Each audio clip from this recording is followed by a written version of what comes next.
Hello guys, uyu munsi nifuje kukwereka ibintu bitatu byagufasha kumenya uko wakoresha do, does and did mu mivugire cyangwa se mu myandikire. Ntucikwe, stay tuned.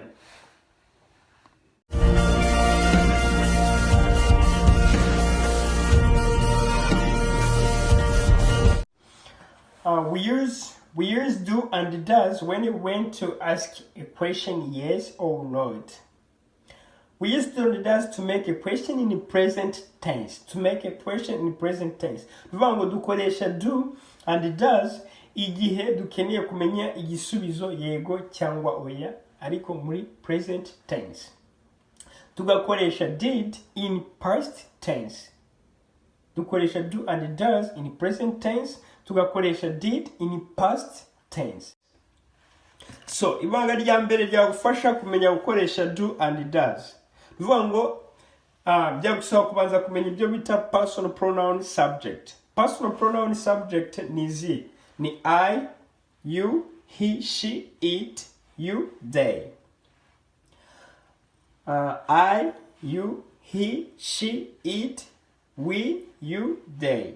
Izo ni subject pronouns zigufasha kumenya uko wakoresha do and does. So, ibanga rya kabiri ni kumenya ko do ikoreshwa kuri I, you, they, we. Ukamenya ko does ikoreshwa kuri third person singular arizo she, he, it. She, he, it.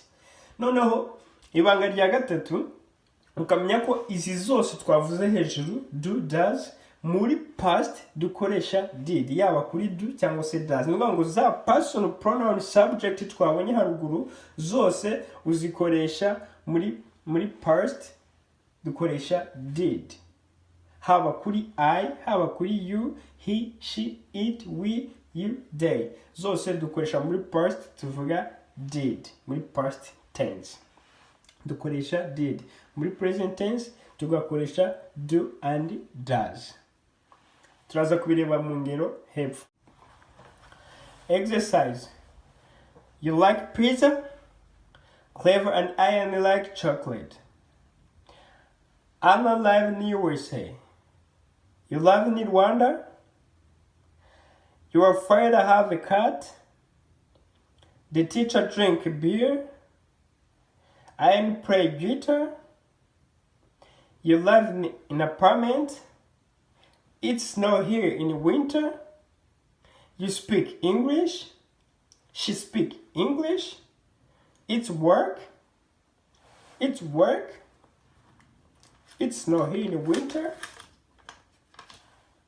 Urabona ko izi nteruro ziri muri affirmative. Reka turebere hamwe uko wabaza ikibazo ukoresheje do and does. Do you like pizza? Do you like pizza? Twasanze ko dukoresha do igihe ari kuri I, you, we, they. I, you, we, they. Icyo gihe dukoresha do. So you iratwereka ko tano tugomba gukoresha do. Do Clever and I like chocolate? Do Clever and I like chocolate?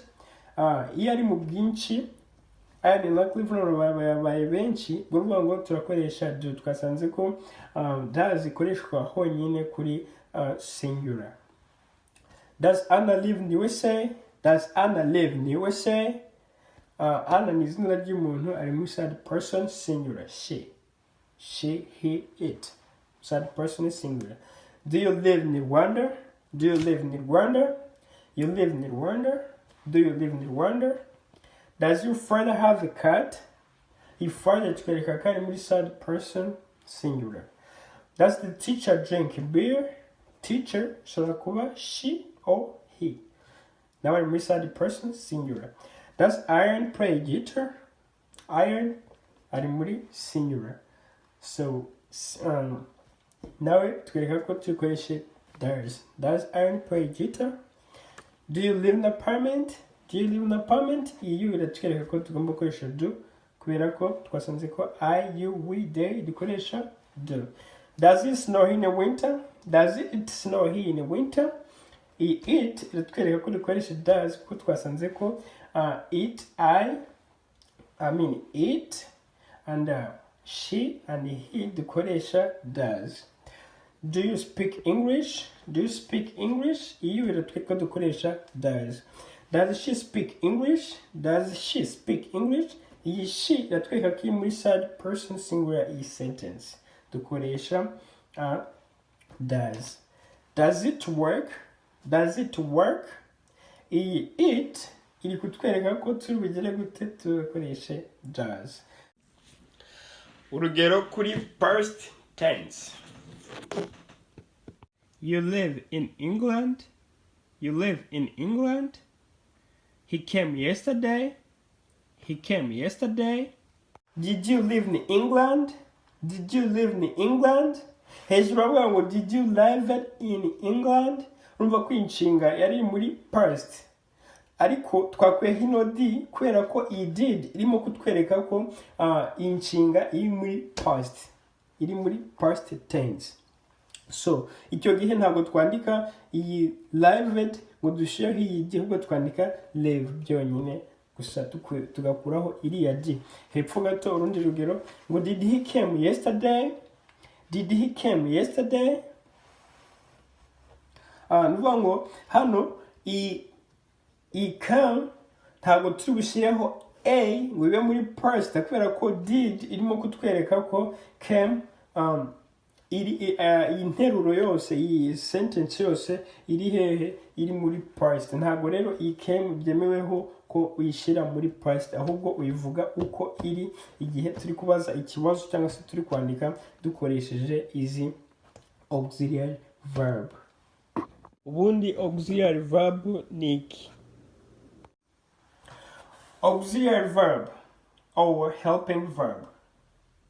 Auxiliary verb is the verb that helping another verb to express its tense, mood, or voice.